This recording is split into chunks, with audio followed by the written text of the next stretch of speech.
Okay, so this afternoon we're going to talk about uh, imaging of the knee. Uh, so let's start with the facts about the knee. Okay, pathologies. So why is the knee so frequently injured? Okay, uh, first the knee class allows the structure of the knee allows greater stability combined with great mobility. Uh, this mechanical compromise combined with its exposed location between two longest bones of the body, predisposed to various sports injuries, trauma, and degenerative pathologies.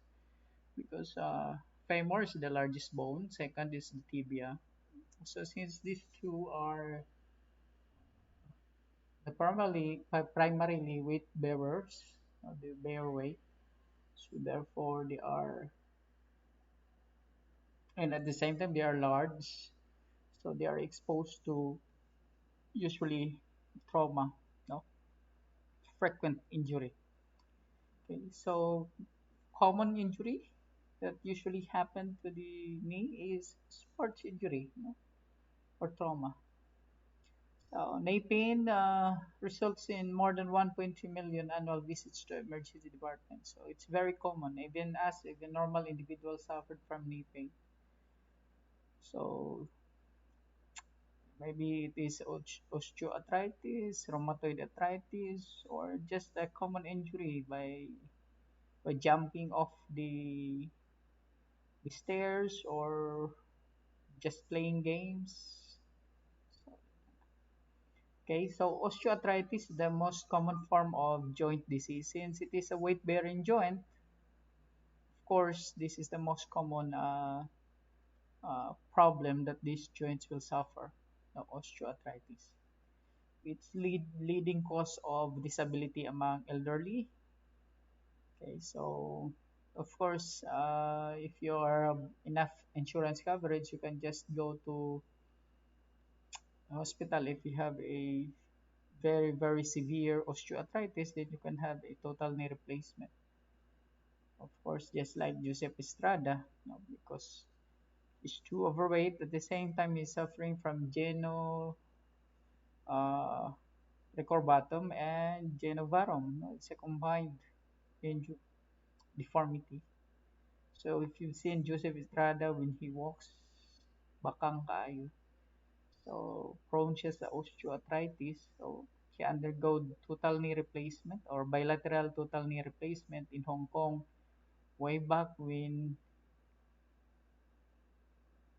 I think after he became president and was ousted uh, in the position of being a president of the Republic of the Philippines. Okay, then we have also neoplasm, which is very common in children. So usually the involved area is the distal femur and proximal tibia, or the metaphyseal regions, which is the most common site for malignancy. And ang pinaka-common nga malignancy nga mahitabo sa bukog is your osteosarcoma, no? And Ewing's. So these are the most common cancers or neoplasm that affects the knee joint. So imaging of choice. So we have imaging of choice first since it involves the knee. So you have radiographs followed by computed tomography, then your MRI. No? So of course, ultrasonography is also used, but this procedure is usually used in guiding needles, especially during uh, suppuration of the knee capsule or knee synovial membrane, no? Mag-drain sa fluid sa knee, kung mga fluid na effusion. So, nagamit nila ang ultrasound to guide the needle so that ma-igo gitong area kung nasa i-drain ang fluid. Okay. Okay, so even in popliteal cyst, no? So, if you're suspecting a fracture dislocation, then it is very easy for you to just order or X-ray. or some arthritis conditions. Uh, but if it is the fracture is more complex, such as comminuted, mga unsa pa gyud then you can go to the CT scan. But if you suspect na involvement na sa mga ligaments, then you can go to MRI. So we have available guidelines in ordering for uh, referring your patients to imaging. So we have here several criteria. We have in making clinical decision rules. We have Ottawa knee rules, and Pittsburgh rule for knee trauma. Then these are the rules that or guidelines that serves to minimize unnecessary emergency room radiography of the knee. So this is used to screen the knee if the knee requires X-ray or imaging or any imaging procedures. So these are the two important, no? Ottawa knee rules and Pittsburgh rule for the knee trauma. And also there are criterias for order for appropriate imaging study that needs to be conducted to your patients. So and also there are diagnostic pathways. So there are three clinical diagnostic pathways for your patients in order to be referred to imaging. So these are very important. No, these three are related. Of course, when you have Ottawa rules, then if you are undecided to order, you can check for the criteria using your diagnostic pathway. So if it is non-traumatic, post-traumatic knee pain, or suspected osteomyelitis. So these are diagnostic pathways. So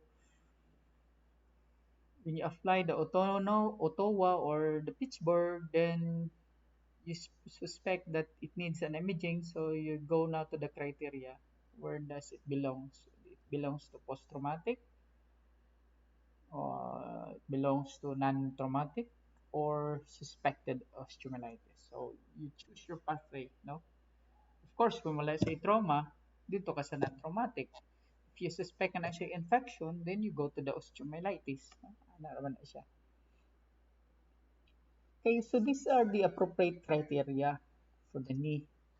So, here makita nato ang criteria niya no sa acute trauma sa knee, patient's age, fall or twisting injury, no focal tenderness, no effusion, able to walk, first study, nahulog ka, no nya pag human na twist imong tuhod pero walay sakit, no kung imo siyang ipalpate walay tenderness, no walay fluid nga nag-accumulate sa tuhod, makalakaw ka, so there's no appropriate imaging, no kay that's basic ra gid, makalakaw man ka wala may problema, walay sakit, walay kwan, no kung sa kwan pa sa when you are playing in basketball ipagpag mo lang mawala, then there's no need for you to undergo imaging, no. So but of course if you really need, so just to satisfy your urge, if you're the patient, then probably you could ask your doctor to or your PT to order you an imaging procedures. Then you have here patients and any age, nahulog, na focal tenderness, na infusion, inability to bear weight. So first study, no. So mo pay pagkahulog gid niya, no, mo pay pagkuan. Yeah. Nagtaghikap ng sud murag na edema, na tubig sa tuhod, may sakit. Di siya kalakaw. No, kay kung butangan niya bugat sakit. Okay, then X-ray. Ana. So kung suspect nimo, patanaw nimo sa X-ray is nya pag-evaluate pagid nimo unstable man kaayo, no. Nya pag X-ray wala man siya piang, wala man kon pero kita nimo yang tiil galihok-lihok naman lang bisan ihang lang nimo pahanginan mo tabyog-tabyog naman. So magduda na ka, okay, MRI ta ani kay base na ligamentous injury. So nana. So these are the criteria, no, for acute trauma. So guidelines ni siya no kung unsa nga imaging procedure ay imong gamiton. Na nakita naman nato ni siya dito sa hip no na ana siya. Okay, so these are the other kwan ba gyud nga criteria sa acute knee trauma. Dira patient's age no. Uh, na siya dira. So naman na siya the first column here mo ni siya ang imuhang kung unsa nga criteria mo ni siya conditions trauma then criteria appropriate nga imaging procedure then maybe then kani siya mga optionals na ni no? So inana siya. So inana no. Nakita naman na siya to. Then you have here for non-traumatic. So di ka na sabot non-traumatic is wala siya nahulog, wala na dagma, wala na unsa na, wala ikwan. No? So of course kung knee pain siya niya ng traumatic so masuspect ka na kung wala man siya injury wa man kay nadagma o niya sakit so it might be a congenital or there's a deformity or there's a problem so automatic mag-x-ray na lang ka kay wala man siya trauma na ay sakit na nga daan so x-ray ang first procedure pero kung adolescent na ka no ages 4 5 6 child adolescent adults niya na siya initial ni x-ray niya wala gyud makitaan dito na lang ka sa MRI no so ay na iyang pagkuan sa imong appropriate criteria no?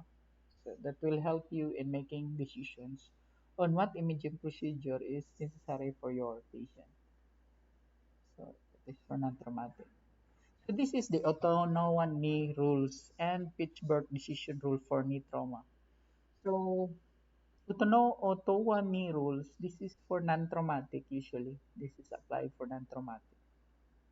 Ang imuhang Pittsburgh decision rule for knee trauma, of course na naging knee trauma but this is not trauma.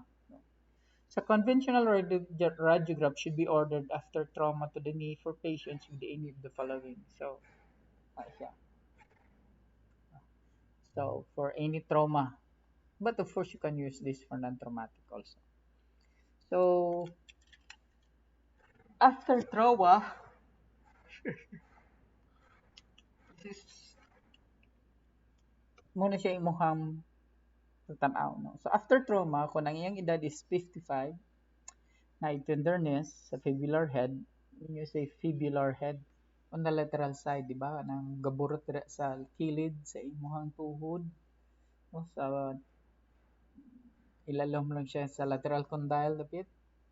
Na ay tenderness dira, then isolated tenderness pud sa patella, inability to flex knee at 90 degrees, di piko ang tuhod, inability to walk 4 weight-bearing steps immediately after injury niya. Di siya katikang, no? Upat katikang. Katong isa ang iyang affected nga tuhod, no? Di niya matikang, di siya kahuman og upat katikang. Sakit yun. Automatic, x-ray na lang ka. Mao man na siya. Kung or MRI. So, pero kung ang edad nimo is below 12, then you apply na the Pittsburgh decision rules for knee trauma. So, conventional radiograph should be ordered for patients with the following characteristics. So, kung ang imong patient is nag-edad siya og age less than 12 or greater than 50, so kani siyang sa ang Ottawa applicable siya sa mga age more than 55, di ba? O paingon siya senior citizen. Pero kani siyang imong Pittsburgh knee rules, pwede siya gamiton sa mga bata below 12 years old o above 50. Okay? Inability to walk 4 weight-bearing steps in emergency department, then refer nimo siya sa x-ray. So you have here blunt trauma or fall mechanism of injury. So blunt trauma means nabunalan siya og something blunt object, nabangga siya sa mga kanang maglakaw bitaw ka niya mabangga siya something blunt nga object, no? Or nahulog, no? So kani siya ang imong Ottawa, ini trauma na siya, no? Wala siya specifications. Ang imuhang Pittsburgh naa siya specification kung unsa nga klase sa trauma, blunt and fall, no? So inana siya ang atong tigamnan. So kung ang pasyente nato vehicular accident o kabalo, so dito ang apply nato is Ottawa. Kung nahulog siya, yang edad niya inana pa bata kaayo, ang i-apply nato is Pittsburgh, di ba? So ana siya. So this is the pathway, no? Pathway for post-traumatic knee. So kana tanawa, applying Ottawa rules, post-traumatic knee pain. So kana kung positive siya ani tanan, then refer nimo siya sa radiograph. Kung na-fracture, then paingon sa treat. Kung wala, ongoing ang suspicion sa fracture, then you proceed to higher degree of imaging, no? Higher degree accuracy nga imaging, CT scan or maybe MRI. Pero kung negative siya ani, kanang Ottawa wala siya, so, dili siya kinahanglanan nimo nga pa-image pa siya nimo. Di ba? So kung imong suspect is soft tissue, no? So imong huna-una soft tissue man tingali ni, then you proceed to MRI. Next, you have non-traumatic knee pain. So in clinical assessment, pag tanaw nimo kay non-traumatic, madala ra siya o conservative, din pwede nimo siya mag-undergo siya physical therapy diretso. Diba? Then before imaging. So yung nga, after na lang ka sa PT, after 2 to 3 session, kung di siya ma-relieve, or 4 session, di siya ma-relieve or ma-decrease ang pain, i-refer nato siya for imaging. So inana na siya. So pananglitan, nag-imaging na siya, na nakita ng source of pain. Let's take for example, if it is degenerative, then ato siyang i-determine, no, kung potential ba siya for surgery or not. So kung mild, of course, no need, no? But if it is very severe, nga na erosion sa iyang kwan, then you refer it for the orthopedic surgeon, no, for surgery or replacement sa knee, no. Kung diri kun uncertain pa gyud, no, kung dili siya makitaan pananglitan, wala siya sa bones, then you do now your MRI or your CT scan. So maybe na siya mga sakit, no, metastatic siya or infection or suspected fracture. So kung wala siya diri, no, suspected fracture lang ka, pero na siya pain ya po, no, pero wala fracture sa knee, probably dito siya sa hip, no, go suspected hip fracture pathway or ana, or pwede ka dito ka sa post-traumatic knee pain. Wala kabalo, basi wa siya gatugag tinuod. So kung nakay makitaan nga unnecessary, no, wala man siya fracture pero naay mga unnecessary nga nagaburot-burot or murag na kay fluid nga makita dito nga nag-accumulate, then you can also go now to your other procedure, no, confirmation, maybe na tumor, no? Kung infected siya, then you go to pwede na mag-MRI ka just to confirm sa imong suspicion. Suspected acute osteomyelitis, so radiography, kung negative mo na ni ingon kog ina, di ba, dito sa first, di ba, kung suspected nimo na infection, so pwede na ka dito mag-imaging MRI. So sa radiography. So going back, akong balikan diri, diba? Kung naagi yapon siya pain, pag x-ray nimo dira, kay makitaan nga medyo fluid, no? So, yung ka intact man ang sa hip, wala may problema pero naagyapon siya murag fluid dito. Mag-MRI ko kay base na infection. So, could be kani siya dayon. So MRI ka. So kung MRI ka, confirm nimo nga nasa osteomyelitis mo ni siya dayon yung pathway. So, inana. So treatment siya. So kung diri pa lang nga daan, makita na nimo, ma-confirm na nimo ang iyang fluid, daghan na kaayo, then pwede na siya i-treat, mag-antibiotic na ka. So inana. Routine radiograph evaluations of the knee. So we have here nasa amang ka, no, how do you evaluate the knee? So we must evaluate the knee, consider the primary indication of for radiograph of the knee. So usually muna first imaging man. So procedure usually ang ginahimo radiograph. Okay, siyempre dako man na the biggest joint yun the body yun na siya. No? So the X-ray procedure is done in non-weight bearing position. So, but of course, there would be also weight bearing positions. No? That is an special procedure. So, the advantage of the weight bearing views is that it provides the opportunity to see the knee joint functionality or functional positions.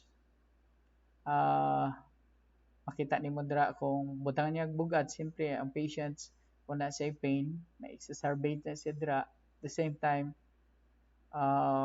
makita nimo kung asa dapit to kay ngano, let's take for example na erosion. So makita nimo uy nagdikit naman day ang bukog ani no pag bear niya sa weight mo dayong sakit. So nindot siya ba. So the following four projections are often done for routine X-ray examination routine. So you have your AP, lateral, intercondylar fossa view, and tangential patellofemoral. No? So that is for the evaluation of the patella. Then, of course, you apply also the ABC of imaging: alignment, bone tissue, bone density, cartilage, and soft tissues. So, anak gyapon na siya. So, basic lang kayo. So, basically, ang imong patila superimpose over distal femur. So, naana siya diri dapit, no? Kani, di siya kayo maklaro. Pero ano yun na siya, gamay siya nga siluwit ang imong patila. But of course, di na siya kayo klaro kung ang image is nagtira is from posterior to PA, no? Posterior to anterior. Pero kung if it is AP, anterior, maklaro din na siyang patella. So, na. So, medial and lateral femoral tibial joint space equal. So, tanawon nimo ni kani joint space dira.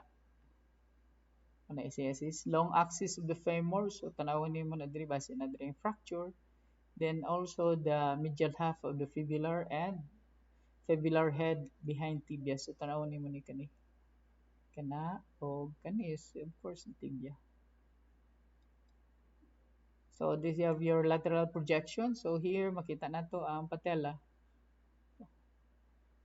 So tanawon nato kung asa dapit ang patella na position niya in the lateral view. If it is located far or maybe further up, then you will be suspecting that it is a patella alta. Kung sa diri, could be nga pare din na siya diri. So maybe na siya ay tracking, no? Lateral or medial tracking sa patella. Could be na siya problema sa muscle pull imbalance or might be sa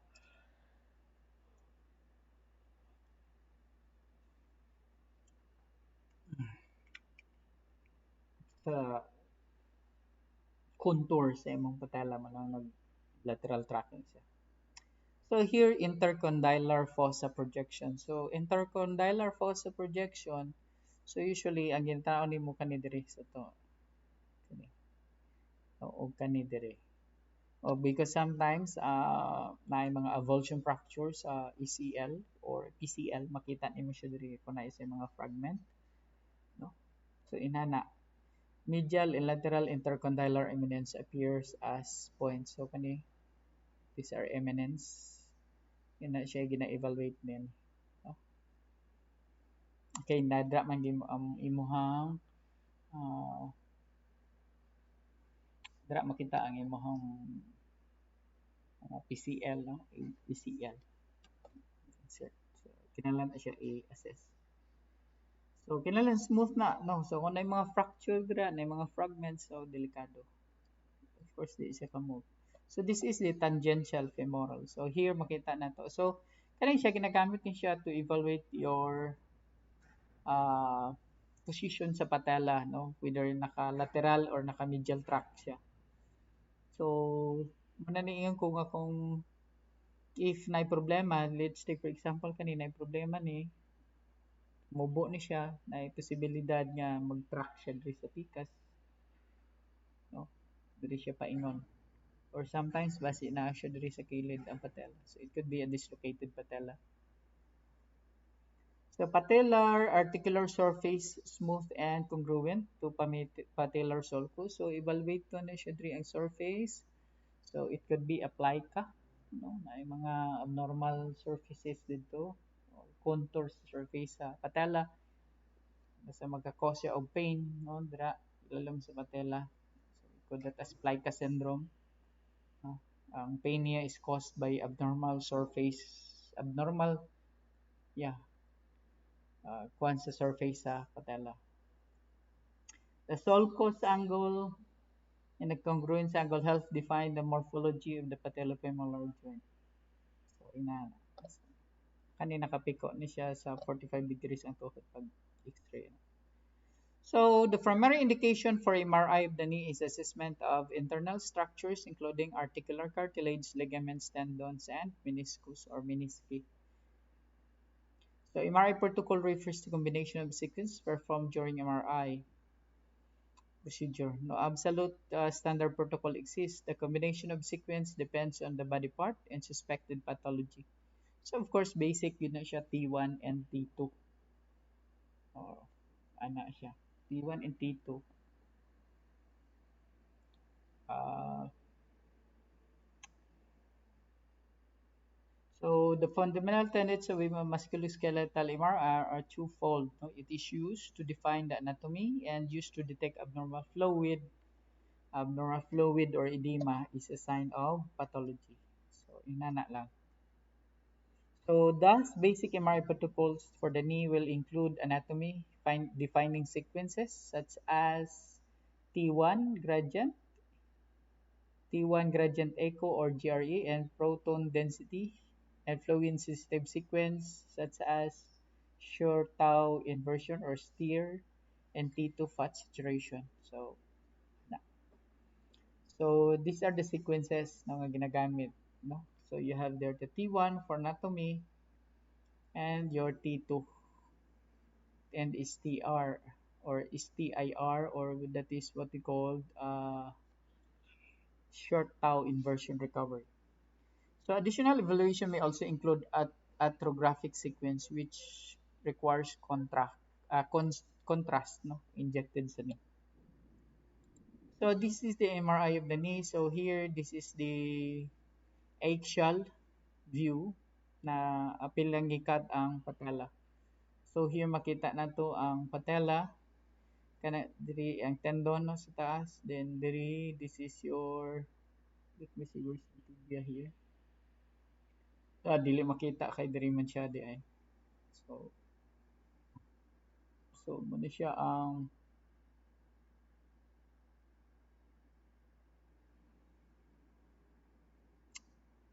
lateral, then this is the medial. Kay dako man eh. So here makita nato ang makikita nato dira is the condyle of the femur, no? Walay tibia dira. So dira. So medial femoral condyle, lateral condyle, no? So these are the muscles, biceps femoris. So i-evaluate nato ang diri usually this is used for evaluation sa patellar surface. And of course, kating mga structures of tissues, no? So we have here the popliteal vein, artery.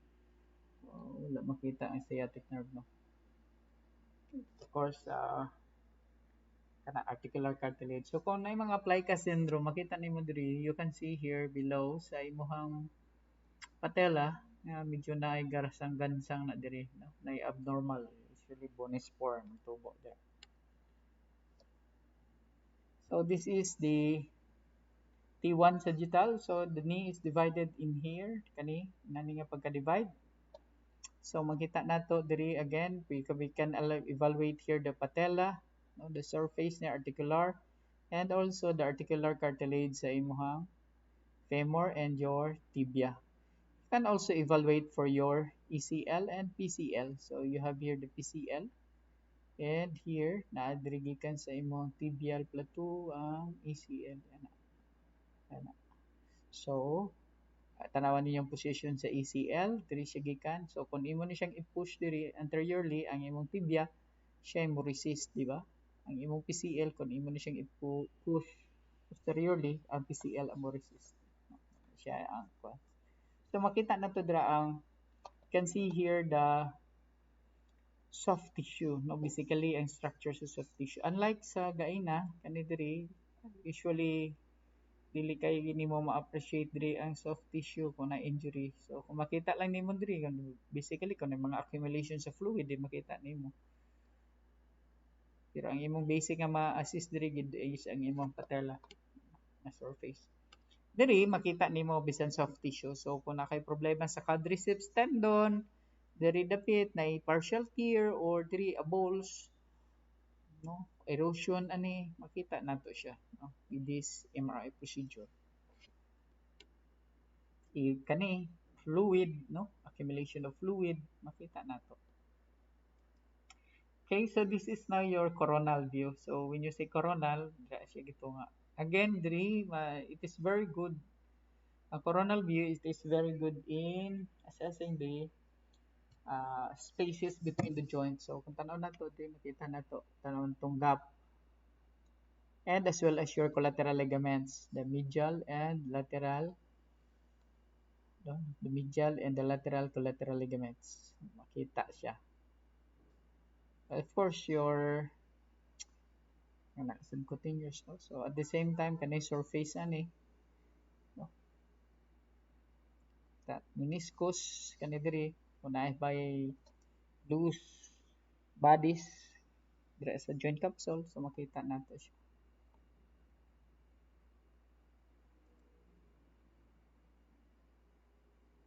So inana. So this is a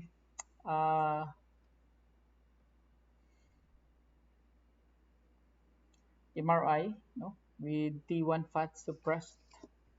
So kani siya na siya arthrogram. So kay arthrogram ni siya, makita nato ni na contrast nga gi-inject, no. So diri ma-assist nato kung may problema. So kani this is the needle that is injected para makuha sa contrast. Sorry, contrast nakita na nato. So here, kung na siya dagang fluid nag-accumulate, makita nato na siya mo spread ng contrast kung nasa dapit taman ang fluid. So assist nato siya kung may problema, no, may injury. So basically gamit na siya to assist if there is meniscal tears, loose bodies, chondromalacia, softening sa patella, no? Osteochondral fracture of the patella. So ana siya, so ina-assess na siya. Kay kung inana siya na mga inana nga problem, usually na excessive fluid accumulation, so it can be easily identified here. So na imong puti na daghan kaayo.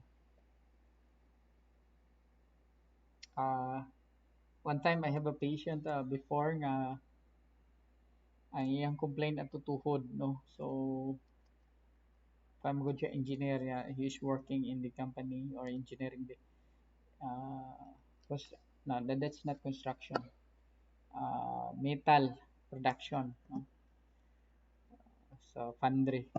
So sa tungod sa ihang sige trabaho nya sige tindog sa factory, siguro ang iyang tuhod niya tigulang na siya, iyang tuhod Plus pa sige sig dulag basketball no. So then ang iyang gid na to kay after nga nabangga yang tuhod na injured, dito na mag on and off na ang pain. So until such time nga when he retired, was referred for PT because of the chronic knee pain. So pag X-ray wala man siya makita dito sa X-ray, so gipa kaya MRI na lang kay ang suspicion ato nako is naa siya ay uh, erosion sa ihang joint articular cartilage. So I'm suspecting na nasa osteoarthritis. So ako siyang gi-suggest na maadto siya sa ortho, then we'll ask for a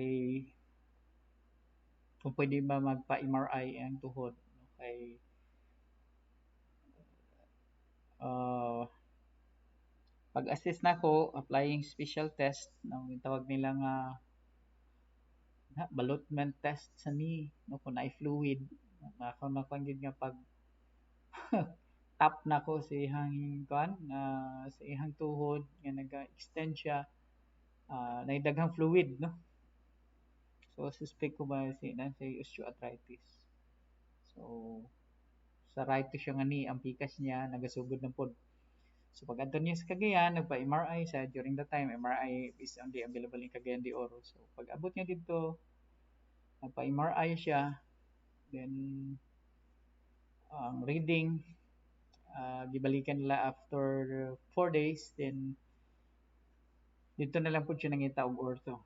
So kakita sa ortho sa Cagayan, check niya, so na-confirm na sa osteoarthritis knee. So bilateral, no, mas grabe ang left, ang right kaysa left. So ang solution sa doctor, di man siya magpa knee replacement kay tigulang na siya. So ang iyang kuan is magpa na lang siya, pa-drain of fluid kay para makapiko ang iyang tuhod maayo. Okay, dili naman siya kapiko kay siyempre ang joint capsule is already taut, no, when he try to bend because of the fluid that accumulates in the knee joint. So mag-bend siya, gamay ra kay ma-bend niya kay nga naman ma-stretch naman ang capsule todo. So di gid siya kapiko. So para mapiko, pa-drain lang siya fluid. So pa-drain siya fluid. So there are about naka-drain sila dito siguro mga hapit may isa ka liter nga fluid, no, bilateral yun, right and left, hapit isa ka litro nya gay yelo-yelo na sugod. So ko mo ba hapit na may infected, no, mag septic arthritis. So ito din tagaan siya antibiotic, yung tagaan siya og uh, supplement sa ihang ni. So inato lang. Of course, after that, every 4 months, madto siya Cagayan de Oro for drainage, no? Kay ma-accumulate man ang fluid sa di. So, at the same time, gi-advise na siya now playing of basketball and continue taking of sani, uh, taking of supplements, no? Ang gi-advise sa iya. And then, improve jud ang iyahang ka ang iyahang articular cartilage, no, after siguro mga niabot din siya 6 months na after that na improve ang iyahang status ni. And in fact, he was able to return playing basketball, and he goes against my advice during the time. So told him nga if you go on continue doing that, then eventually your osteoarthritis will bumalik, no? And it's true, nabalik yun. But he goes with another treatment, and although against ko pero tamay mo kaya naman si kwarta. So nagpa-treat gyapon siya, but it is a different procedure ang i-apply sa iya. So inana, so this is now, no, with contrast. So makita dira, these are the fluid, no. Kani siya sa joint capsule ni siya, makita nato. As ano, not the joint capsule. This is in the synovial, no, synovial membrane. This is your meniscus. So makita nito kung may mga tears dira makita or kung may mga fracture diri makita ni siya. So inana. So kana siyang nagaputi di siya. Those are kana siya that is your synovial membrane actually area. So naadra ang synovial fluid. So remember sa ni natay term nga ginagamit extrasynovial but and intra and extrasynovial na oh, natay intracapsular but extrasynovial structure. When you say intracapsular, that structure is found inside the capsule sa joint, but it is found outside the synovium. No? Yeah, we call the kana sila nga mga structure is your um, cruciate. No, cruciate is intracapsular but extrasynovial structures.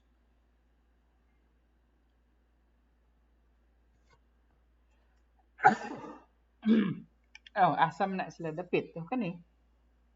No, this is your crochet. No, this is the anterior. Yeah, this is one. This is the posterior.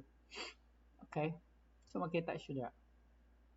So kani siya diri mo ni imong synovial membrane, no. Kung asa to nga area ang naga-articulate, actually dira ra ang synovial membrane na taman. Kay dira ra man mo ra man ang kinahanglan nila lubrication, no. So di na siya kinahanglan mag-go beyond that. So ina na siya. So kani sa to nga wala man na siya articulation dira, mo nang wala na siya synovial membrane. Okay? Ako nang extra synovial ang imuhang cruciate ligament. Okay, so basic CT protocol for the knee. So CT is accepted as the imaging modality of choice in most skeletal condition when structural or spatial information about the bones and joint articulation is needed. So, inana. So, kanilang kag structural o spatial. When you say spatial, relationship between the two bones, no? Especially the spaces. Ano? So, inana siya. So, the primary indications for CT of the knee are two. This one. So, muna siya. No? Ang ihang criteria kung paano siya ka mag-CT scan. So, kung ang pain niya is mild lang or mild ra ang trauma, pwede ra nga dili siya mag-CT X-ray lang. No? But if it is traumatic but ang pain is so dako siya, then MRI na lang ka diretso, di ba? For you to undergo CT. Okay, base soft tissue na siya nga injury. Then here, almost the same, parehara man na siya, ABC, no? Sa X-ray o sa CT and even in MRI. But of course, color is different, no? Ang density. So, lahi siya kaysa MRI. Kaya ang air is white man siya o fluid into white, di ba? Sa sabi na sa imuhang T2. Kaya sa T1, umaura na sila. But sa T2, lahi, which kuan man ang T2, kaya ang T2 is for pathology man sa MRI. So, this is the CT scan. So, here, makita nato dira ang status, no? So, ang content niya sa sulod, ang iyang network, no? Ang lattice. You can evaluate also the tibial plateau, no? And the patella. So here maka-check kag articulations nimo congruency sa patella, sa sulcus, sa tibial plateau, maka-check ka sa mga depression kung may fracture, sa tibial tuberosity kung nabay hypertrophy or fragmentations may core. So diri makita nimo diri sa muscles, no.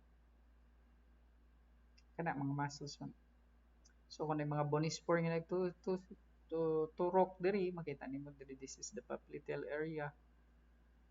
So ina na.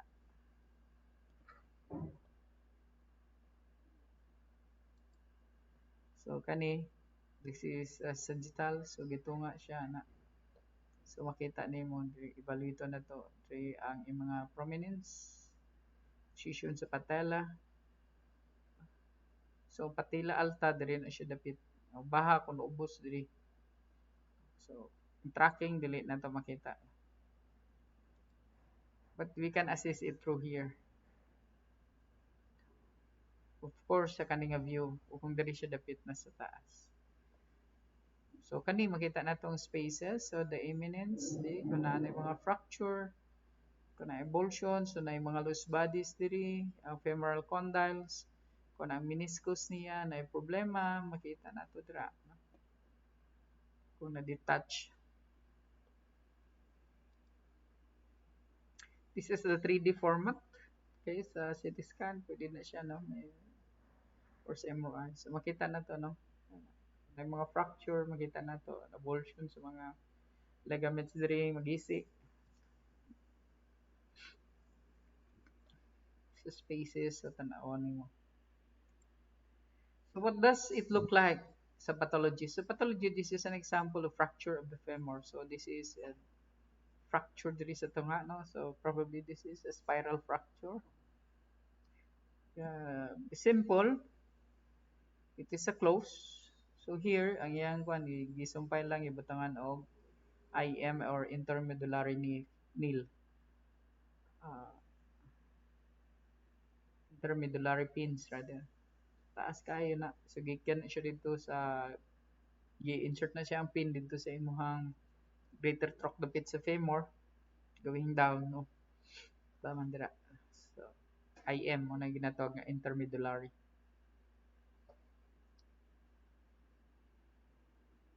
So, high collisions, so usually sa mga natumba ang motor, mga nabanggaan, no? So, inana siya. Trauma. So, here, fracture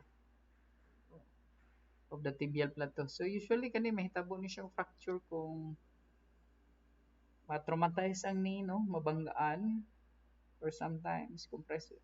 Manang pag-ambak niya, bugat kayo siya. So, pwede na siya maginani. So, ang isa pag ka suspicion is probably ang condyle basi nabuak po dang diri sa taas. So, nana. So, ang isa ka solusyon ay nani, gibarinahan lang butag screw. So, that is an internal fixation.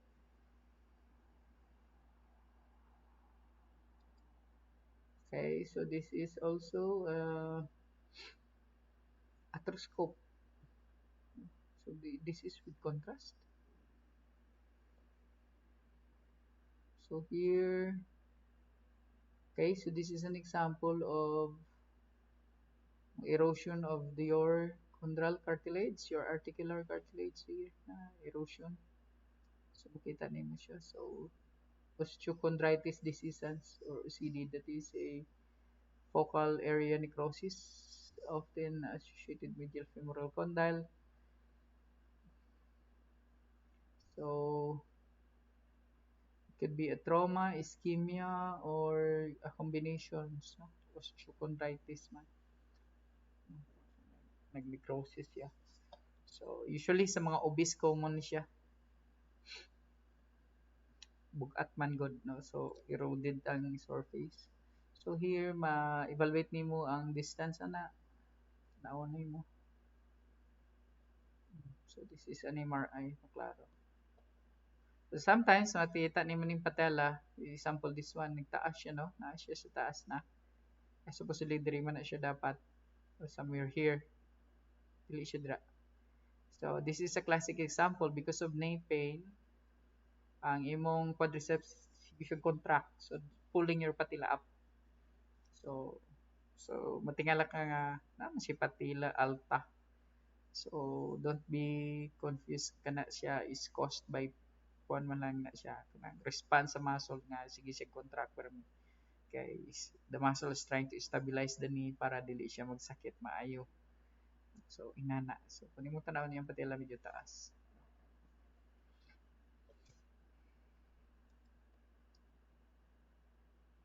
Here, makita na to the cruciate. Look at the cruciate. Wow, kani samot na siya nag-extend. Isamot siya kataas ang iyang patella. Kani mas painful man ni.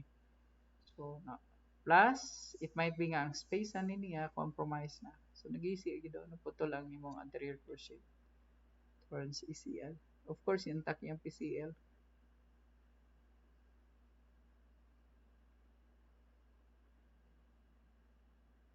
So, putol siya. So, pag repair na, reconstructive, inani raman na. So, usually, you will harvest the tendon, no? Usually, tendon raman na. Kay, in one of the seminar that I've attended in sports injury involving the knee, una na siya mga pains, I mean, so, ang pag-repair ko na nila, according to one of the uh, speaker sa ka-ortho sa Cebu, no? Medyo sikat na ortho. PT siya before, then nag-push siya sa orthopedic surgery, yung specialization. So, ingon siya nga, usually kung mag-repair sila sa cruciate, usually ang gina-harvestan nila nga tendon is the PTB or patellar tendon. No? Try sila mag-harvest, magkuha ra sila. Kay baga makay na class ang patellar tendon. So usually ang gina-harvest nila is magkuha sila strips dira, no? Strips nga mao siya kataas gyud sa iyang crochet. No? Kay ila man ang i-measure no before nila kuhaon ng crochet, ilan hang i-measure dito sa sulod using the arthroscope kung unsa kataas ang imong crochet because different individual have different length of crochet. So na then i-harvestan na nila dito sa patella sa tendon no na kataas putang na nila mark. No? So then ilan na siya ditong of course mag-arthroscopic naman na unlike before nga open surgery man gina sa knee which is very complicated no ang pag-ayo mas daghang kag problem but in arthroscopic surgery gamay ra ang problema. So di manana sila yung mga screw no dito nga katong kung asa na lubong ang imong pan ila tong limpyuhan scrape ko to kung mag total ni replace kwan sila mag-replace yun sila sa mag allograft sila autograft rather not allograft kay allograft gikan sa so mag autograft sila so kana lubong screw na nila ang pikas end then ang pikas end then before na nila i-close up or i-lock ang screw ila sa nang testingan no kung maka-extend ba siya or dili so ila nang i-passive movement then ibalik so pag maka-extend na gani siya then i-lock tong screw hook ta nila nalubong na dayon to siya ang tendons so after a day or two pwede na i-discharge ang patient then magsugod na siya therapy dayon so of course sugod siya sa partial no? Pwede na siya ka partial ubate bearing depende sa rehab doctor but usually according to that speaker yun siya so the patient can return to partial weight bearing immediately 2 days after surgery no? Sa crochet na repair so so depende na sa sa physiatrist kung siya iyang gusto so ina na so here we have tear of medial meniscus see this is a MRI makita nato ni this is a T2 so kana siya makita siya dra okay so you commonly sa acute traumatic so pinaka-common nga ma-injured is the medial meniscus of course ang medial meniscus is C-type no ang imong lateral is O di ba ang shape niya so magisi na siya so usually ang tear niya is naa sa lateral kay C-man lateral anterolateral nga portion niya so usually during mag-slide ang medial condyle sa femur try siya magisi